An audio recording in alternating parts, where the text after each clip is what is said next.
One night, the city streets flooded with people. The biggest landlord in the city shot and killed out of the roof of a parking garage. The homes were sold to his son, who now planned on stripping them down for space. It was the biggest eviction the city had ever seen, and everyone was looking for a solution. Flannel and a few others met a lawyer down at the station. They had heard rumors that he could get them somewhere safe, but he could only take up to 4 people in his car. He offered to sell them a home in the fields outside the city, saying he had bought one 2 months ago. Flannel and their adopted younger brother, Drag, managed to get in on the offer, along with 2 other women who neither of them had met before. Though, apparently, the lawyer seemed to have some connection with one of the women, Pepper, through their law school. This lawyer was their only hope. They trusted him. They had to. They shouldn't have. Flannel sat in the back seat of the 5-seater red convertible, listening to the radio in the hopes that it might distract them from the gloomy sky and the miserable strangers who Flannel shared the car with. After the death of the city's biggest landlord, Dublin City is now experiencing the biggest wave of homelessness in its full 400-year history, with thousands, if not tens of thousands of residents now making a new home in the roads, awaiting a solution to the new disaster. While lawmakers say the mass eviction issued by the new landlord, the previous owner's son, is illegal under current business practice laws, they also admit to being completely unable to do anything to stop it. Many professionals are telling ex-residents to find their own solutions and warning them that this disaster is unlikely to be solved anytime soon. Drag seemed to be the only one who was somewhat enjoying the drive, chatting up the lawyer in the front seat as they spoke about things Drag most certainly could not afford. Flannel was sat next to Serenity, who didn't really talk much to them. She spent most of the time glancing at the road behind her, then at the sky, and seemed to have a worried look on her face. What Flannel didn't know at the time was that Serenity had apparently stolen $20 from Flannel's bag while Flannel was staring out at the scenery during the car ride. Pepper was on the other side of Serenity, and when Flannel turned, they could see her checking a small locket that hung around her neck. It looked silver, not quite heart-shaped, but could certainly open. The second she saw Flannel staring her way, however, she ripped the locket off her neck and shoved it in her pocket, turning her face out of Flannel's view. "Yo, Linus, how much longer till we get to this house of yours?" said Pepper, in a deep and irritated tone. Flannel wasn't certain she had a knife on her, but they wouldn't be surprised. "Listen, Peps," said Linus in a very demeaning tone. "Stop being so on edge. We're not far now. 20 minutes tops. You should be able to see it soon."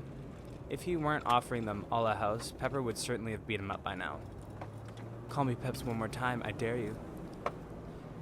Turning back out the window, Flannel tuned out the conversations in the car. They hated the idea of moving this far from the city. Obviously, they knew the idea of being somewhere stable would be better than the Dublin streets any longer. But in 2.5 weeks, Flannel was getting an interview to be a writer on a major budget TV show called Tin Kids. This was both the biggest opportunity of Flannel's dreams and something they couldn't let any other writer take. And the last thing they wanted to do was add the extra long commute to the list of things to be stressed about, especially if it meant driving through the unstable weather that was known to exist out in the fields this far from the city. The plan for the day was to show up, check out the house, provide Linus with a payment, then go back to the city to get the cheapest used car they could afford and whatever else they needed for their new home. That was the plan, but that's not really what happened at all.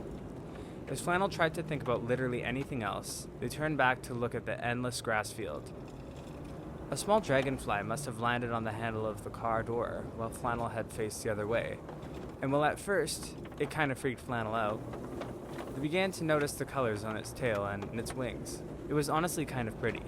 Flannel hadn't seen anything living for the last hour of driving.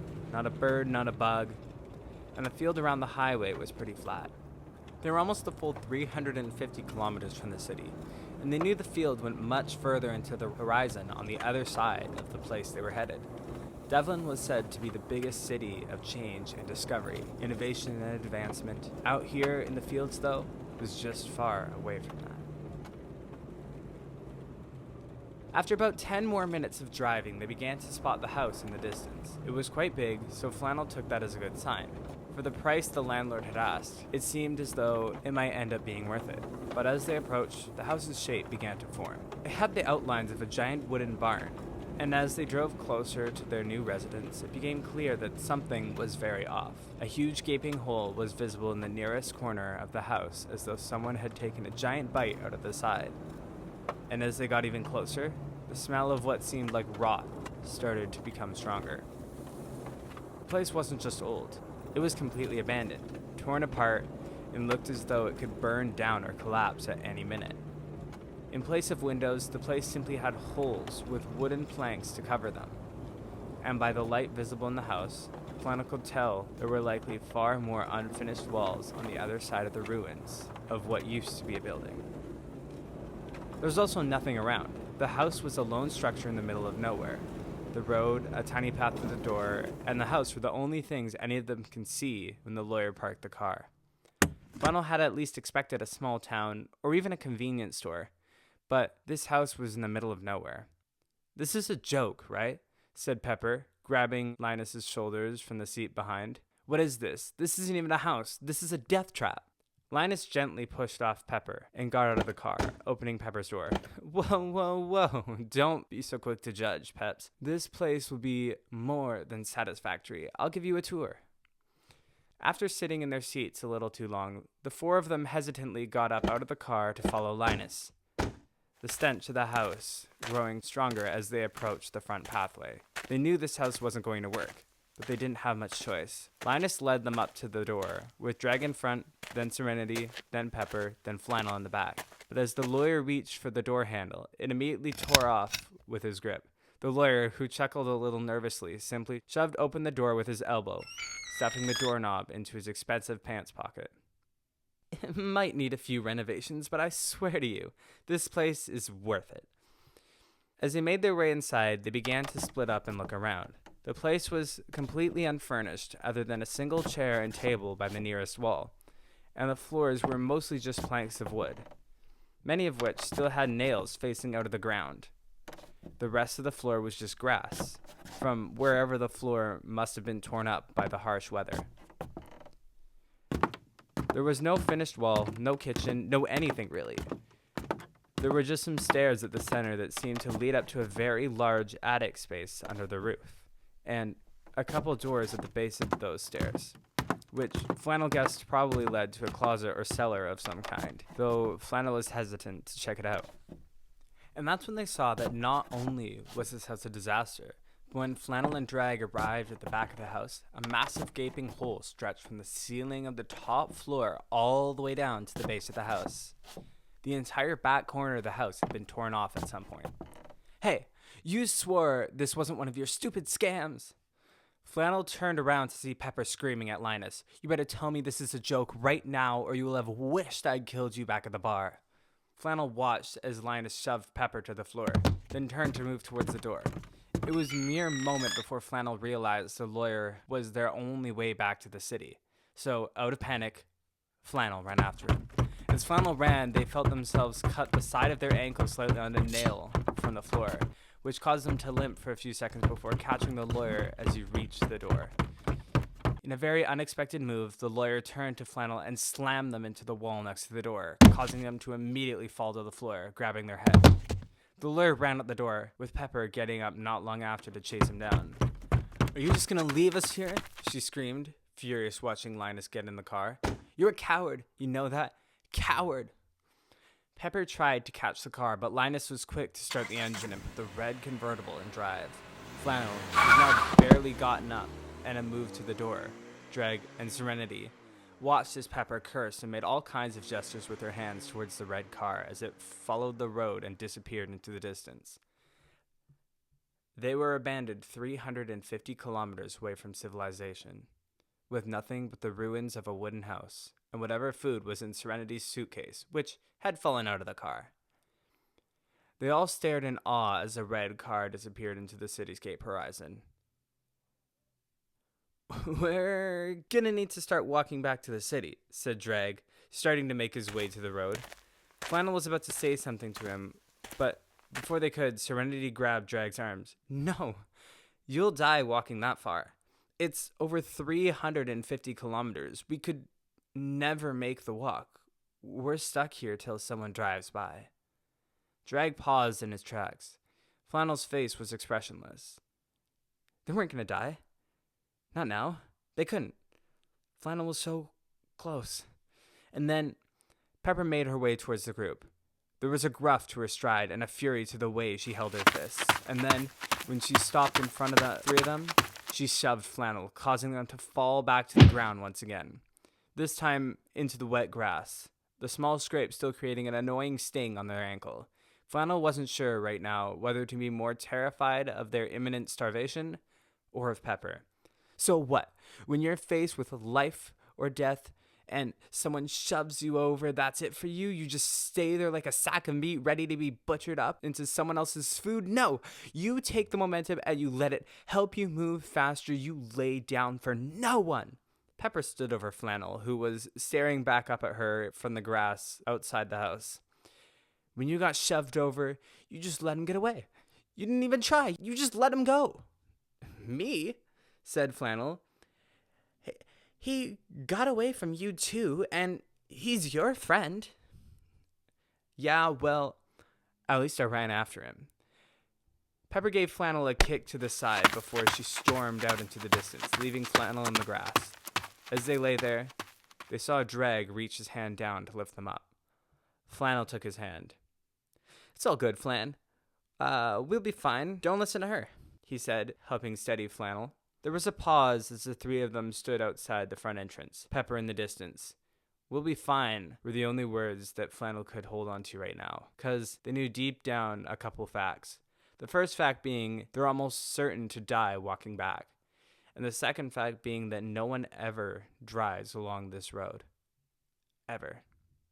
And as Flannel, Drag, and Serenity stood watching Pepper in the distance, they felt the first light gust of wind for their stay. Is it just me, or is it getting colder? Said Drag, grabbing the handle on Serenity's suitcase, which was located on the path up to the door. It had begun to roll away. I think it's getting windy, said Flannel, feeling their overshirt begin to pull them from the wind. Shoot, wind. Serenity grabbed Flannel and Drag by the arm. Look at the clouds. Flannel and Drag both turned to see the ominous spiral in the dark clouds above. Out here, it's usually the sign of a tornado, said Serenity. I didn't realize we were going to be living in the middle of the field, and sure enough, the wind began to pick up. They could feel the thing they dreaded begin, and the three of them looked over to Pepper in the distance. Get inside, cried Flannel. Their voice was hard to hear over the increased wind. Pepper, there's a tornado coming! There's a tornado coming! There's... The three of them start sporadically screaming, but Pepper still stood there in the grass, staring into the abyss. And that's when, not far from Pepper, she could see the tornado begin to form, as though the clouds punched their fist into the ground with the intent of ripping a chunk out of the earth. Hey, La Lady, you should get over here, Drag screamed as he slowly began walking towards Pepper. Serenity grabbed Drag's arms, looking him in the eyes. We need to get inside, she said. She began pulling Drag towards the house, but Flannel did not follow. They stood and watched as Pepper remained in place in the field, staring up at the wind as it grew in size and extended upwards into the heavens, towering over Pepper, taunting her with its raw power. You should probably come inside now, yelled Flannel, in a quite shy tone. They began to feel the wind strengthen and begin testing their balance, and yet, in the distance, Pepper continued to stand in place and stare the force of nature down that came her way. She must be out of her mind, thought Flannel. She's gonna die. And then, almost as though she waited until the exact final moment, she turned around and ran, tornado behind her as though the whole scene would move in a slow-motion action shot. Dirt and grass began to tear up from the ground and fly in Flannel's face. They struggled to make it out, but they could see the silhouette of Pepper sprinting. Not only was the tornado horrifying on its own, but as Flannel could just barely make out, it was beginning to move their way. Let's go, Pepper! Hurry up! Flannel didn't know where Pepper was until the instant she collided into them. Come on, dweeb, let's get in this stupid house. Flannel and Pepper made their way in through the door, which was holding back enough of the wind to help them both see and hear each other, but not enough for them to feel safe. The tornado was still coming their way. Flannel and Pepper spotted Drag and Serenity by one of the doors near the base of the staircase. There's a basement. This way, cried Drag, gesturing Pepper and Flannel to follow. Let's get inside, said Serenity to Drag, opening the door and pulling him in. Flannel and Pepper sprinted in that direction. They could hear the tornado moving closer, and they could already feel the walls of the house taking a beating. Following behind Drag, the two of them joined the others in the basement door, shutting it behind them. It was pitch black, and while Serenity and Drag searched for a light source, none of them could find one. They were all standing, backs against the walls at the top of the stairs, scared to move in any direction. I can't see a thing, said Drag. Tough it out, bud, responded Pepper. No way in hell we're going out there. The stairs began to creak underneath them. As Flannel leaned, their foot broke through a soft spot on the wood boards, sinking beneath the stair. Watch your step. It's not strong down here, said Flannel, starting to hear the tornado grow closer, the walls shaking slightly. But as they stood at the top of the stairs, slowly attempting to inch down the steps, unable to see where they were going, they began to hear a noise. One that wasn't the tornado. The four of them went quiet, but the tornado upstairs made it difficult to make out exactly what they were hearing. It almost had the sound of grunting. And then it most certainly was grunting, and footsteps, and it was getting louder. Flannel almost made a sound of panic before Pepper found their face in the dark and cupped their mouth with her hand. Flannel would have asked her to stop blocking their nose as well, since she was blocking both airways. They couldn't really talk at the moment. The grunting grew louder, and then, just as the grunting stopped, Serenity screamed, My leg! It's got me! Something's got me! We have to go! We have to go! Drag felt around for Serenity and grabbed her arm, pulling her up toward him as she cried in pain. The grunting became loud again, and the four of them had no choice but to run back up to the stairs. As they approached what felt like the basement door, another sound began to arise. It sounded like flapping or buzzing. Pepper banged the door again, and again, and again, until finally it busted open. It was being held closed by the wind, and just as the door was forced open, all of them felt it. The rush of tens, if not hundreds, of dragonflies fly past them out of the basement, smacking against their faces and bodies, flying out of the basement door. It's still behind us, cried Serenity. Close the door! The second the four of them were out of the basement, Pepper slammed closed the door, the mysterious creature banging from inside the basement, smacking the door on repetition, grunting and heaving. Flannel looked down at Serenity's leg. It was bleeding. A lot. It had a knife, she cried, still shaking. It had my leg and it had a knife. The four of them would have spent more time discussing their experience in the basement if it weren't for the immediate reminder of the tornado's presence. In a massive gust of wind, the door at the front of the house immediately tore itself from its hinges, flying directly towards Pepper's head. Given very little time to react, she ducked, and so did the others, and the door flew into the wall behind them, smashing into tens of wooden pieces. The tornado's already here, said Pepper in a rough and commanding tone. Everyone, take cover wherever you can find. This is going to be a long storm. And sure enough, everything became difficult to see. Pieces of the wall began flying across the room, and the dark clouds and true form of the towering wind were visible overhead through a gap in the ceiling. They were in the tornado. Last Flannel had seen, Serenity was on the ground, her legs still bleeding, but they couldn't tell exactly where Drag had gotten. And it wasn't until she grabbed their arm that they figured out where Pepper was. Pepper screamed something to Flannel. The wind so loud they had absolutely no idea what she was saying. Pepper dragged Flannel to what they could only make out as a small round table they had seen when they entered the house earlier today. Pepper grabbed one of the table legs and, with Flannel's help against the wind, flipped it on its side. They both sunk behind their new makeshift wall, curled up into a ball as the house began to tear itself around them, and they stayed like that for the next 33 minutes. When the storm subsided, there was dirt and debris everywhere. The house must have gone through this hundreds of times, because despite the damage and mess, the house was still technically standing. Flannel must have passed out from breathing in too much dirt, because when they awoke, it was dark out, and they were laid up against one of the walls near Serenity, who seemed to have a large piece of cloth tied around her ankle from what Flannel could make out. The next thing Flannel could recall was the immense pain in the right arm, and the booming voice of their brother. "Dude," said Drag, in a volume that felt like an attack on Flannel's migraine. "You awake?" Flannel finally sat up to find their forearm had a massive bondage around it as well, and the pain was definitely still there. "You know, that law girl, Pepper, she might be kind of scary, but she bandaged both of you up while you were sleeping." When Flannel finally gained a little more focus, now seeing the debris and aftermath of the tornado, they saw Pepper on the opposite side of the house, sweeping up dust with what seemed like a poorly maintained broom she found in one of the closets. I think the tornadoes are gone for the night. The sky's pretty clear. We're sleeping on the floor tonight. Pepper's gonna take first tornado watch. You two are gonna need to get comfortable. Drag looked at both Serenity and Flannel. The night was a long one, and despite the fact that Flannel was scheduled to take tornado watch in less than an hour, they couldn't find the comfort in themselves to sleep. They were near the wall, next to the small wooden chair which had blown over to their side during the storm. When Flannel sat up, they could see Drag over by the staircase, and Serenity not too far from him. Pepper stood by the front door, leaning against the frame. Flannel got up and made their way over to Pepper. "Hey," said Flannel in a quiet and almost apologetic tone. "Thanks." Flannel gestured towards their bandaged forearm. Pepper didn't turn around.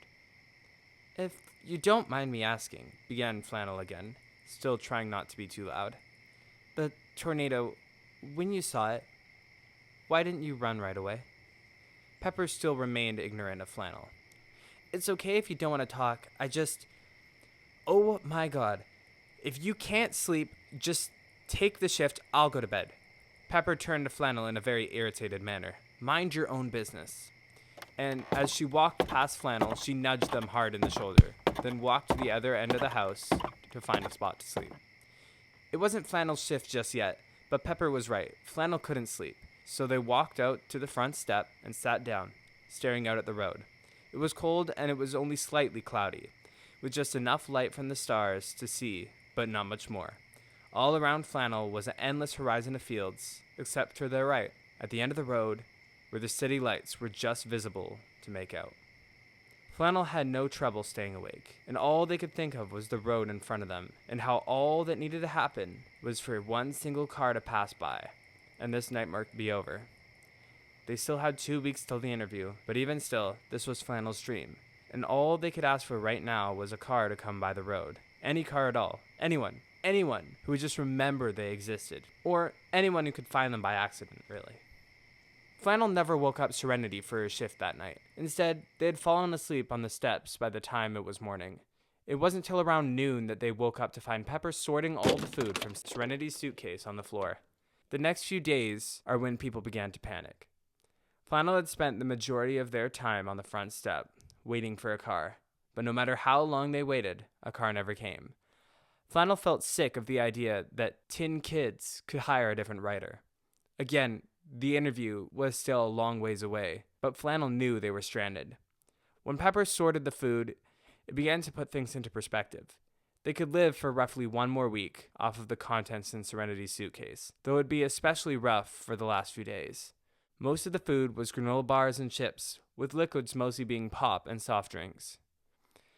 "It'll be like an extended sleepover," joked Serenity, who seemed to be the only one with any sense of positivity in her expressions right now, despite the fact that her belongings just got ransacked by Pepper. While the hunger of the last 3 days certainly put everyone in a bad mood, the thing that really put people on edge was the lack of access to the basement. While they managed to avoid a tornado striking the house directly, again so far, they were running out of time, and the tornado on the second day was close enough to send the wooden chair flying across the house again. They had also never explored the upper floor, due almost entirely to the obviously rotten floorboards, and the height. "We need to go back to the basement," said Drag.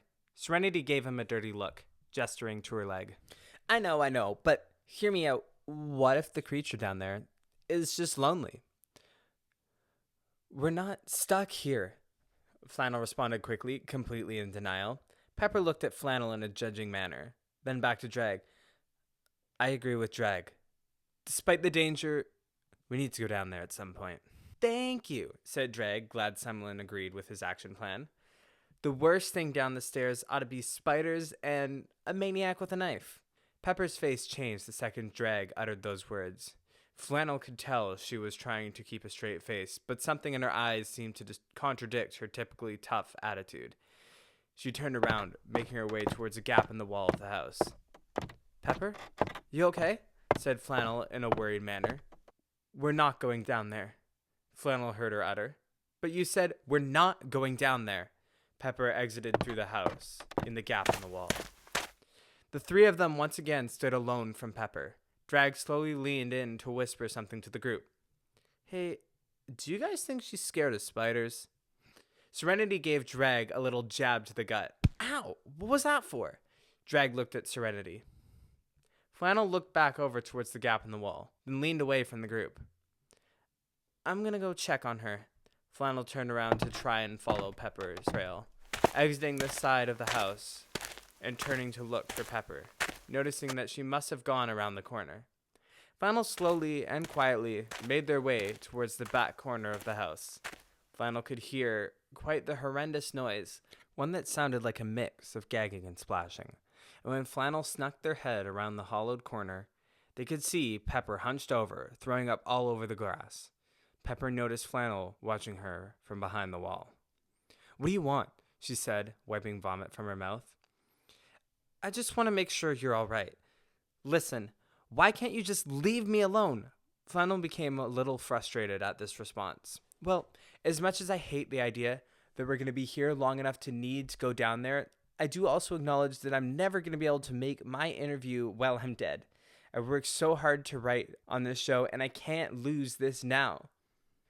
That's what you care about right now? A TV show? God, give me a break. Well, at least I want to go back to the city. You seem to have no interest. Pepper wipes her mouth one more time and gets up, making her way towards Flannel, giving Flannel almost no time to prepare. She shoves them once again, and Flannel falls into the grass. Learn to stand your ground, Checkers. Pepper walks away, leaving Flannel in the grass. That night, none of them could find Pepper. And after having told Drag and Serenity that they wouldn't be going into the basement tonight, Drag seemed quite annoyed. Surprisingly, Serenity also seemed annoyed at this response. Flannel slept on the front step once again, and despite their anxiousness, they managed to get a good 6 hours of sleep before being woken up by the sound of wood creaking. Flannel's eyes opened slowly to see that it was indeed still a little dark out, and as they looked around, they noticed there was currently no one on the main floor of the house. Flannel got up from the steps and quickly made their way into the main floor. Drag and Serenity were no longer on the floor, and as they looked around, there seemed to be no sign of them anywhere. But as they stopped moving, they began to hear something. It sounded like humming or singing. It wasn't coming from the main floor, though it seemed to be coming from upstairs. Flannel slowly made their way to the staircase, and despite their hesitations, they could recognize the voice of the person singing. Carefully, they took their first step onto the rotten staircase. Despite the darkness of the night and the constant attempts to avoid the nails and sharp wood, they ascended the stairs.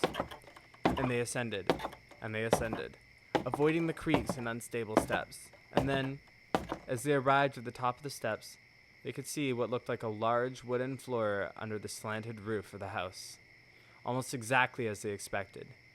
The only thing out of place was Pepper, who was staring out at the city from a massive hole in the wall and the ceiling. She was holding her locket in her hand, and she seemed to be humming some folk song that Flannel didn't recognize. The song faded out, though, not long after Flannel arrived at the top floor. Slowly and gently, Flannel made their way next to Pepper and stood beside them, staring out at the city. Unlike the previous encounters, however, Pepper didn't leave. She just stood there. She handed Flannel the locket, still staring at the city. Flannel didn't say anything as they took it from Pepper's hands. She was the first to speak. That's Kana, she said in an unusually vulnerable tone. In the locket. Flannel opened the locket to see a young girl's face. The girl looked innocent, smiling in the photo, but there was also something else to her. She wore a jean jacket with matching jean leggings, and she seemed to be leaning against a brick wall in some really sketchy back alley. She had a tear in her left knee, which looked bruised, and she looked young, very young, maybe 17 or 18 years old. When we were young, we used to live in the streets of Dublin. Our families had just lost their jobs, and when her parents got sick, I took care of her. I didn't really get along with my parents, so most of the day was spent with just me and Kana, roaming the city, sitting together outside local fast food restaurants hoping for donations. We got into some stuff, lots of stuff, but we never did anything illegal. Well, too illegal. Pepper paused to take a breath. A man was killed not far from us on 27th Street one day. Not sure how, don't know anything about the guy. But the cops saw us nearby and took Kana. I guess it was easier for them than trying to figure out who actually did it. What were we going to do against them? Maybe one of the cops wanted to go home early that day. Pepper took another breath. She was arrested, despite her constant and very clearly truthful reassurance that she had nothing to do with it. 6 months later, she was stabbed in a jail cell. Pepper began to cry. Flannel's eyes slowly moved to Pepper, but then back to the city. They let me see the body. Bless the soul of the guard on duty that day, but I remember walking down the stairs towards the cell. I remember the cobwebs on the walls of the staircase. But most of all, I remember Kana's body. It was like looking at an object, not a person. It was like all of a sudden, I couldn't speak to her anymore. And no matter how much I screamed and pleaded to be able to communicate with her again, everyone else had already accepted her death. I hadn't. I just wanted to say something, anything to her, but it didn't matter. The body on the ground with the knife in it just wasn't her anymore. She was gone. Flannel listened as they saw Pepper's fists clench tighter and Pepper's face move from sadness to a bottled-up anger. I vowed I'd become a judge. One that would ensure something like this would never happen again. And after years of saving and finally getting a spot in the public school system, I got let into law school. I could afford 2 years, but I wasn't thinking too far ahead. I was going to get there when I got there. I met Linus there. Didn't like him much, but we had to sit next to each other a lot.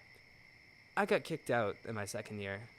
I missed a lot of high school, and so at a certain point, I was just behind, and everyone else just knew more than me.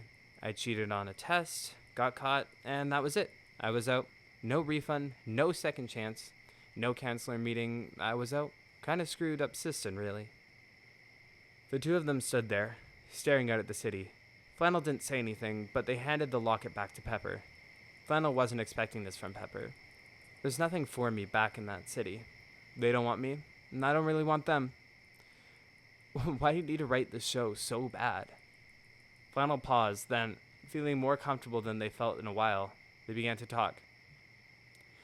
The show was started by my dad, and he told me everything about it. I mean, everything. He wrote the first 5 seasons, and it was like his baby. He almost loved it as much as me. Almost. But he died before he could write the last season. They're hearing pitches for a new writer in a week or so.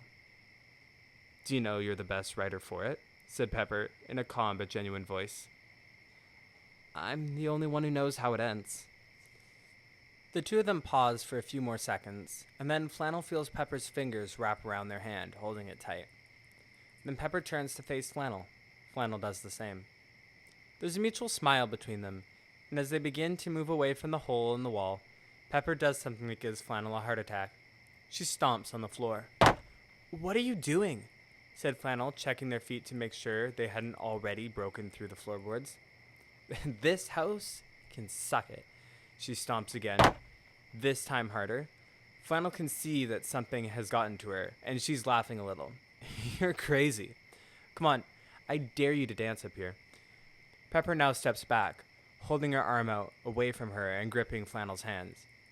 You scared? If the floorboards break, I'll personally give you half a day's rations. 1 full day. Half a day and I'll stop shoving you. Dang, that one's tempting. Flannel smiles back, now moving closer to Pepper. My arm's still in a lot of pain. Then give me your other one. Pepper pulls Flannel's arms and spins them around, making them twirl before grabbing their other arm. Flannel blushes slightly at Pepper's move, but there's a sense of calmness to their dynamic. So, when Flannel comes to a stop, holding Pepper in their hands, they make their move. They stomp as hard as they can on the rotten floorboards beneath them. They both begin to laugh, the warmth of each other's understanding filling the air around them. Then, as they began to settle their breath, a light begins to shine behind Pepper. Then another, then another. All around them, sparks of yellow light begin to fill the attic.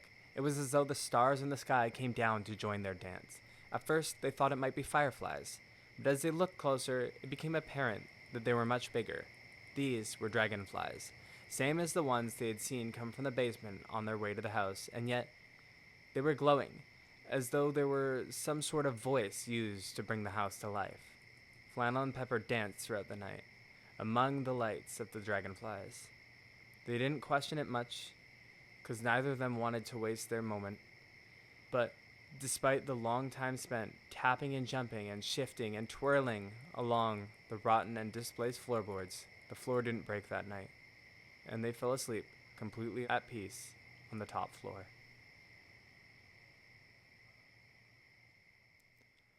Quickly! Drag shouts. On the 5th day, they experienced the 3rd tornado, and the 2nd one to approach the house. Flannel and Pepper were roughly 100 meters from the house at this point, and the tornado was getting closer. Flannel and Pepper ran, and they ran fast, the ground tearing up behind them as dirt from the ground flew into their faces, getting into their lungs and their eyes, their shirts and their shoes. They arrived at the doorframe with haste, Drag standing by the entrance with only his head sticking out. "The basement! Get in the basement!" cried Drag as he watched them run for cover. "I can handle myself up here better, thank you very much," Pepper responded quickly. "I'm not kidding. Serenity's already down there, trust me." Flannel and Pepper looked at each other. Then, despite their better judgment, the moment a single wooden chair flew across the room again was this moment they knew they had little choice. The wind was strong, and as the three of them made their way to the door, they attempted to grasp anything they could to keep them in place. Pepper was in front, gripping Flannel, and Flannel was gripping Drag. All of them digging their heels into the wooden floor, using the loose nails as leverage before they finally reached the basement door, opened it, and slammed the door behind them. Having had their eyes closed from the dirt, Flannel expected the basement to be dark. Flannel expected to remain at the top step and feel the haunting creature grab their leg and drag them deeper down the stairs. Flannel expected at any moment a sharp, cold metal blade to pierce their ankle. But then they remembered the other thing they saw in the basement. They had seen the dragonflies rushing out, and as they opened their eyes, they no longer saw the pitch black that they saw last time. Instead, the steps were illuminated by a source of light at the bottom. The floor didn't look too deep underground, and after sharing a look of intrigue and confusion with Pepper, the two of them slowly followed Drag to the bottom of the steps. The room was small and covered with webs and dust. At first, Flannel couldn't tell it was illuminated, but then Flannel noticed a dragonfly sitting in the ceiling corner, glowing. Serenity was sat on the floor against the wall. She didn't seem horrified. In fact, she seemed rather calm. Her leg injury seemed to be causing her much less pain than it had been before. But on her left, sitting next to her, was someone Flannel didn't know. "This is Frank," said Serenity, gesturing to the man next to her. "Drag and I went down to check out the basement one night after you wouldn't go. Turns out he was abandoned here as well. Albeit a couple days earlier when we came into the basement, he thought we were going to kill him. He hasn't eaten or drank in days, and the dragonflies have been keeping him alive." Frank looked at Flannel and gave them a little wave of his hand. He did the same for Pepper. He didn't speak, though. He didn't look to have much energy for that. "We don't have a lot of food. Did you give him some of yours?" Flannel said, curious how Frank is still alive. "Well, that's the thing." Serenity kind of looked at the ground briefly. Drag began to stand between Pepper and Serenity as though prepping for a brawl. "You gotta understand that I know now, and it's cool. It all went to Frank." Drag's arms were up in the air as though he was anticipating Pepper to start a fight. This, in particular, was irritating Pepper. "What are you talking about?" said Pepper in a more aggressive tone now. "Promise not to blame her, all right?" Drag was starting to get nervous. What? What shouldn't I blame her for?" Pepper darted her eyes to Serenity, who was now standing up. Frank was just sitting on the floor, staring up at the tension, and Flannel could have sworn he was closer to Serenity not more than 2 seconds ago. "I kept some of the food from you," Serenity blurted out. I didn't give you guys all the food from my suitcase. I stole food." Pepper paused to think. and while Flannel watched as she tried to restrain herself, they then saw Pepper's expression become disappointed, then to frustrated, then to furious. Pepper pushed Drag to the side and furiously marched her way towards Serenity, quickly and aggressively pinning her against the wall. "You lying, selfish thief." Pepper's hands held Serenity's shoulders tight against the wall. "You think you're more important than us? You think you can you're just gonna watch us die while you spend another 3 days alone in this dump? Well, guess what? You know what I think of you. If we ever get out of here, I will make sure you get a full sentence. You killed us. You did. Serenity, you did." Pepper's fury at the moment, though seemingly slightly justified, was beginning to go too far. "Pepper, let her go," Drag said, watching as Serenity struggled to move. "Pepper," Flannel said in a much calmer tone, "what's done is done. She can't change what she did. Let her go." Pepper stared at Serenity, who just looked at her with shock and guilt in her eyes. Then, loosening her shoulders in posture, she let her go, causing Serenity to hit the wall again gently before catching her own balance. "Sorry," mumbled Pepper, in a very quiet but sincere tone. She wasn't one used to apologizing for her actions. "No, it's cool, girl. We're good." Serenity dusted herself off, and Pepper walked back to the stairs. As Pepper walked away, Serenity looked down towards Frank, who just sat there and watched. "Appreciate the help, dude," she said in a sarcastic and albeit slightly disappointed tone. Everyone was starting to get hungry on the evening of day 6, and as the others sat around a small campfire by the stairs made from some of the shelving found in the basement, they were now joined by their new friend. Flannel sat on the walkway in front of the house, staring at the road and at the city. Pepper came up to the door behind them and sat on the top step. "I keep wondering if there's anyone in the city who knows we're missing. If there's anyone out there who cares enough to figure out that we're, dying."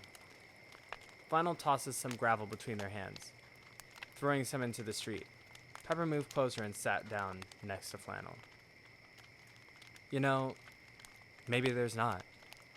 Maybe there's no one else out there who wants to take time out of their day to save us. Or maybe there is, and maybe they just don't know how. But you have us, and we have you, for now, at least.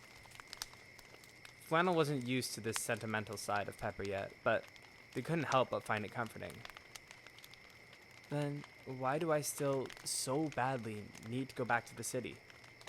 Pepper paused, looking at the stars instead of the city. "'Cause you got a dream, girl. 'Cause you got a dream." Pepper stood up and made her way back to the entrance of the home. "Don't spend your last day alive, alone."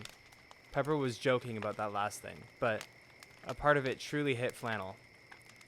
This was their last day of rations before they ran out, and then there was nothing they could do. Despite their resistance, Flannel came inside to see the fire dug in the hole of the floor, surrounded by dirt. Flannel would have been more worried about the fire being indoors if they didn't have so little time left, but now Flannel didn't really care. As they sat down next to Pepper, they felt calm, joyful, and felt feelings they never thought they'd experience while being this far from the city. Serenity and Drag seemed to be getting along well, and Frank, despite not speaking, brought a lot of humor to the group.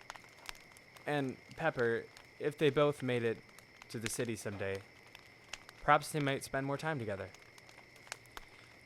The evening was one of Flannel's fondest memories, but very soon it was to end, no matter how much Flannel wanted it not to. Despite the long night of found friendship and joy, nothing beautiful can last forever. Some stories need a catalyst to end, and for this story, that catalyst was Flannel's overshirt. It got warm by the fire that night. The friends were laughing, and Drag, Serenity, and Frank had all fallen asleep by the fire. Getting warm, Flannel removed their overshirt and wrapped it around their waist, falling asleep on Pepper's shoulder. The sleep only lasted about 20 minutes, as when Flannel awoke, they noticed the sleeve of their overshirt had laid itself in the flame, moving the fire out of the hole. There was fire spreading on the floorboard.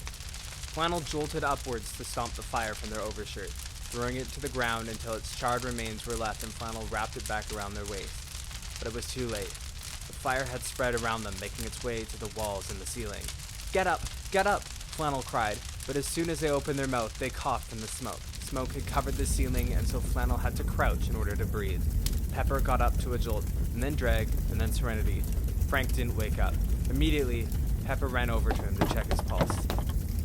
He took in too much of the smoke. She looked back at the group. Frank's dead. Serenity covered her mouth, holding back the shock. Drag grabbed her hand. We have to leave, said Pepper, searching for an exit. The whole floor was on fire, and after a loud crash, a huge chunk of the ceiling had fallen in front of the doorway. We'll leave through the wall. Drag and Serenity carefully made their way towards the hole in the wall, quickly learning they had to stay low if they wanted to breathe. Wooden planks were falling from the ceiling all around them, and as they approached the wall, Pepper and Flannel followed close behind. The ground was still sharp with nails, and the mix of fire and smoke only made it harder for them to see. But as Serenity jumped out through the hole, Drag attempted to follow.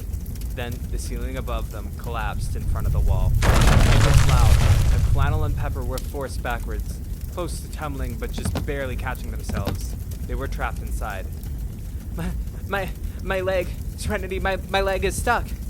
Flannel couldn't see what was going on the other side of the wooden pillars, but they could hear Drag's voice, and could only imagine what was going on the other side of the debris. Drag? Drag! Flannel cried out in horror, coughing from the smoke and ducking back down. Flannel could hear Serenity's voice. It was quiet, but they could hear the contemplation in it. I'll worry about Drag. You find another way out. Flannel remained in place, staring at the pile of wood planks until Pepper grabbed their arm and dragged them backwards. We're going upstairs, she said, and looking around, Flannel could see this was the only option. On the way to the stairs, Flannel briefly noticed the wooden chair finally meeting its end as it became scorched in flames. Twice, they were almost hit by falling beams of wood on the way up, and the floorboards under them were not as sturdy as they were. The two of them stumbled and covered their heads the whole way up, keeping each other within reach the whole time. At the top of the stairs, they could see it, the gap in the ceiling. It was their only way out, and they'd have to jump. As they limped and crouched towards their only exit, Flannel could see the dragonflies burning around them. While they didn't make much noise, Flannel could feel the cries of pain from the creatures. Such innocence, such magic being unfairly judged and eradicated by Flannel's stupid ignorance. They caught Pepper, eyeing the dragonflies as well. Despite the obvious heartbreak in her eyes, she continued towards the gap in the attic ceiling. Ceiling beams fell and floorboards collapsed, but as they reached the exit, the thing that bothered them now most was the height. It was high, and well, they knew it was all they could do. They also knew they would lose something from this jump. Perhaps it would be a bone, perhaps something more spiritual, but as they stood at the edge of the top floor of the house, the two of them took each other's hands before making a leap of faith from the burning building. The landing was rough. They had let go of each other's hands halfway down and tumbled into the grass. Something was definitely hurt, but Flannel didn't have time to think about that right now. Them and Pepper turned to stare at the house, and while Flannel hated it with all their heart when they had arrived, Flannel didn't hate it all that much now. In fact, they were sad to see it go. Flannel and Pepper got up to hear whimpering from outside the burning house, and as they looked around, they could see Serenity freaking out over Drag, who sat in the grass screaming and crying in pain from his leg. As Flannel approached, they could see the leg twitching and disfigured, parts of it charred and black from the fire, and parts gushing blood. Flannel couldn't watch. I don't know what to do. I don't know what to do. Serenity began breathing at a rapid pace. We have to cut the leg, said Pepper, with a sense of calmness and certainty that only came from someone with real experience. Flannel, keep Serenity calm. I'm gonna make the amputation. Flannel gently grabbed Serenity's shoulders and kept her still, but the second Drag made another scream, Serenity began to panic once again. It's gonna be alright, just don't look, okay? Flannel gestured Serenity to turn around from Drag's body. Pepper gestured towards Flannel once again. Ask her if she has Frank's knife. Flannel calmly turned to face Serenity, who was still hyperventilating. Do you have Frank's knife?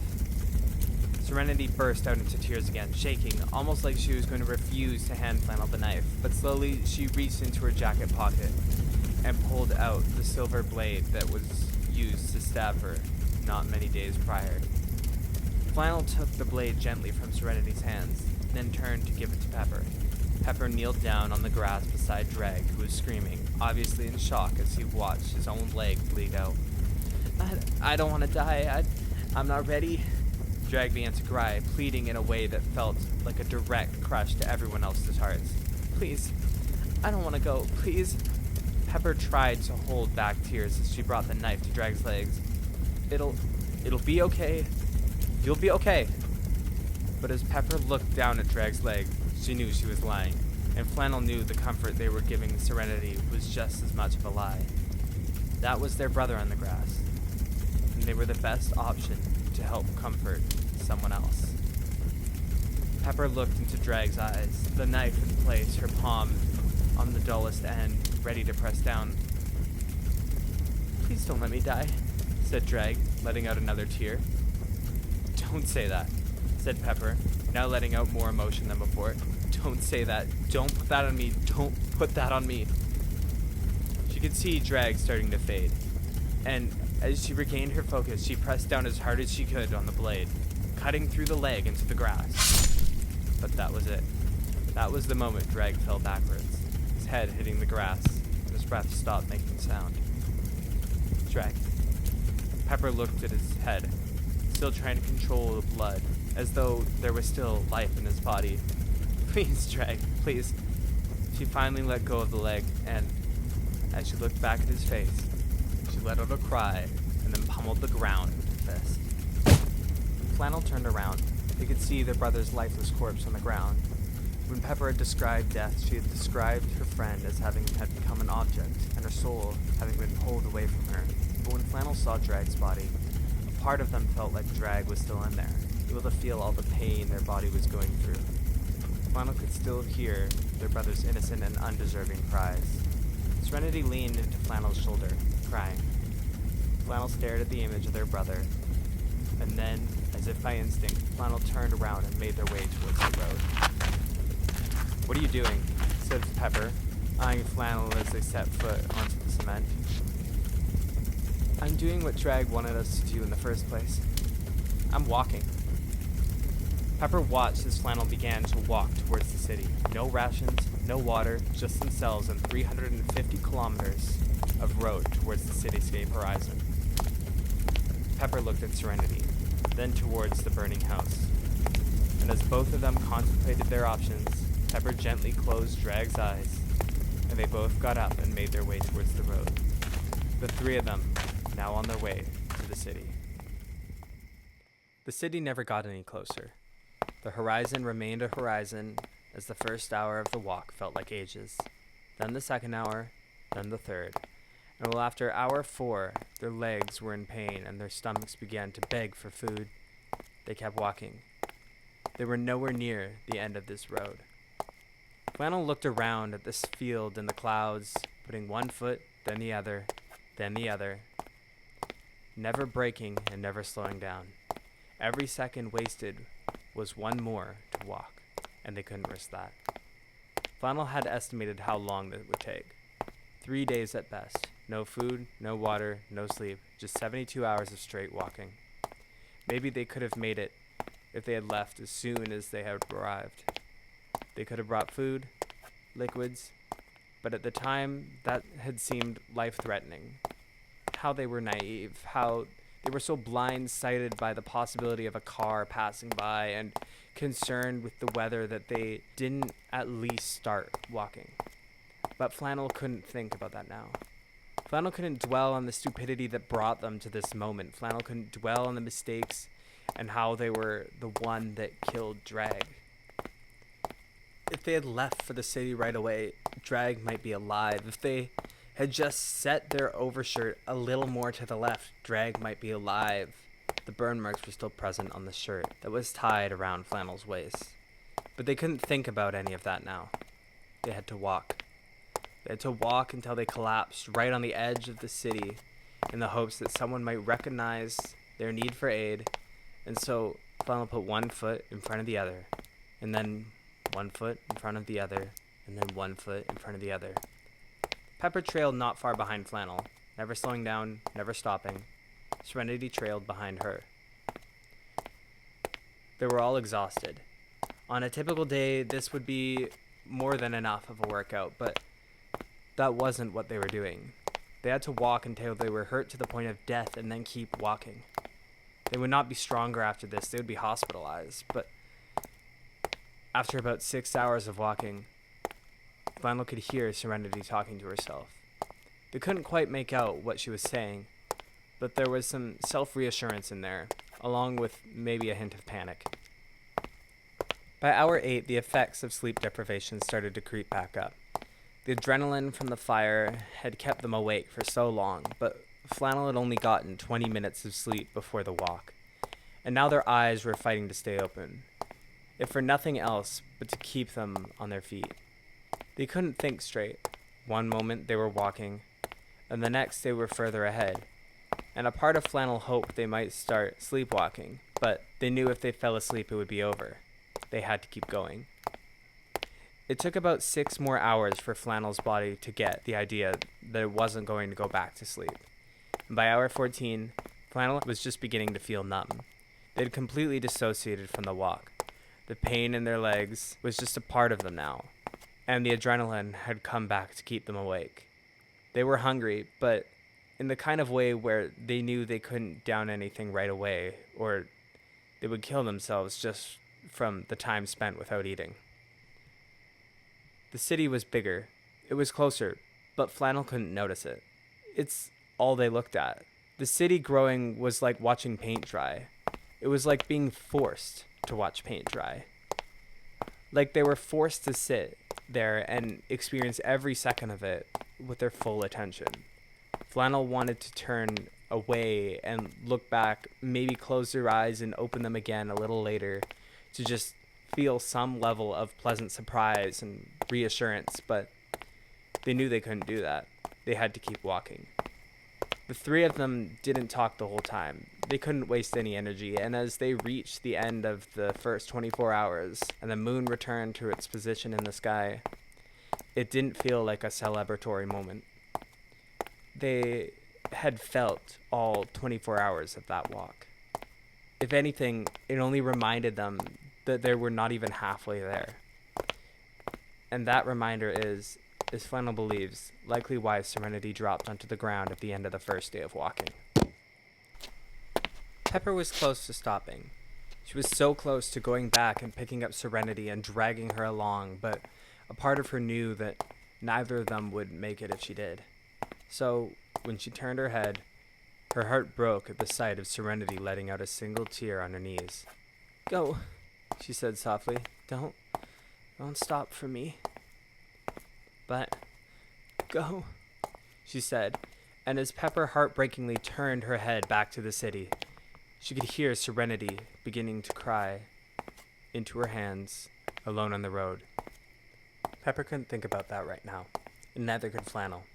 They knew they didn't have a choice, but with nothing to distract them from their thoughts, the image of Serenity, sitting in the middle of the road, with nothing but herself, until Flannel had to keep going. The second day didn't feel any shorter than the first, and Flannel being pretty confident in the illusion that it would, only made it feel that much longer. The first 4 hours of the second day were not only filled with aching cramps, torn muscles, and an inability to stay awake, a painfully dry throat, and a screaming need for something to eat, but it was now filled with the inescapable self-hatred for leaving Serenity behind. Flannel tried to distract themselves. They even tried writing the screenplay for Tin Kids in their head as a way to make use of the time, but that took a lot of energy, a lot more than Flannel thought it would. And despite the absolute silence of the field, it felt as though all their senses were crying for them to listen. The one positive thing Flannel had to say about this walk was that while it wasn't warm, Flannel didn't feel too cold, and they never needed to put on the charred up overshirt that they had around their waist. The fatigue started to hit again around hour 32. 8 hours into the second day. This time, the adrenaline wasn't going to push it away. The fatigue was here to stay, and Flannel could tell. They could also tell Pepper was feeling it too. So, by hour 36, when Flannel felt the palms of 2 hands against their lower back, they were caught off guard by the sudden thrust behind them as Pepper gave Flannel a shove roughly 7 feet forwards before Flannel caught themselves. Flannel's head turned to see Pepper, now on her knees on the road. "You take the momentum and you let it help you move a little faster," she said. Flannel's eyes glanced at the city, spotting a few dragonflies overhead. They then looked back at Pepper.